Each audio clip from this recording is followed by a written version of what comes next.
সম্মানিত এলাকাবাসী, আমি আপনাদের মসজিদের ইমাম সাহেব আব্দুর রহমান বলছি।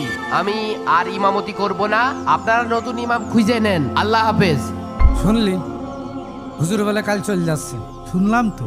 এই হুজুর মসজিদের মাইকে কি করলো শুনেছিস? হ্যাঁ শুনলাম তো, হুজুর মনে হয় মসজিদ ছেড়ে চলে যাচ্ছে।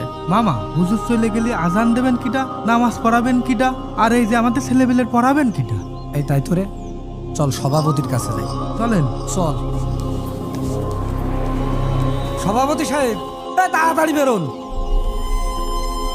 কি হয়েছে? এত চিল্লা চিল্লি করছো কেন? কে আপনি শোনেননি? ইমাম সাহেব তো কালকে চলে যাচ্ছে। আরে ইমাম সাহেব যদি চলে যায়, এমনি এই গ্রামে ইমাম সাহেব পাওয়া যায় না। ইমাম খোঁজা তো দুষ্কর হয়ে যাবে না। ওই গেল কালকে আমি একটু বকা দিলাম। কা তুই ইমাম সাহেবের বকেছিস কা? মিজাজটা কেমন খারাপ হয় কদিন। আজানের সময় হয়ে যাচ্ছে, ইমাম সাহেব এখন আজান দিতে আসছে না।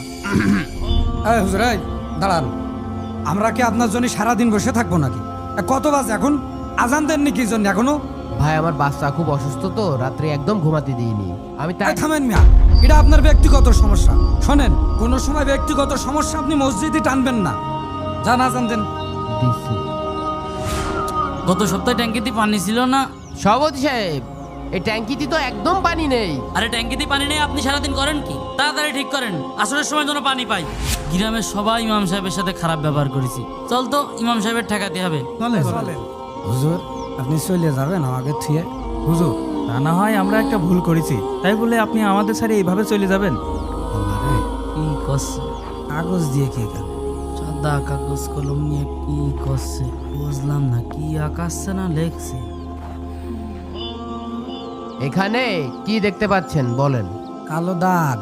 হ্যাঁ? হ্যাঁ? কালো ফুটা? আর কিছু না? না হুজুর। এটাই তো আপনাদের সব থেকে বড় সমস্যা। মানে? এখনো বুঝতে পারছেন না? আমি আপনাদের এই মসজিদে 12 বছর ধরে ইমামতি করি, প্রতিদিন 5 ওয়াক্ত নামাজ পড়াই। দেখেন, আমার এত ভালো কাজ এই সাদা জায়গার মতো আপনাদের চোখে পড়ে না। চোখে পড়েছে কট্ট এই যে কালো দাগটা।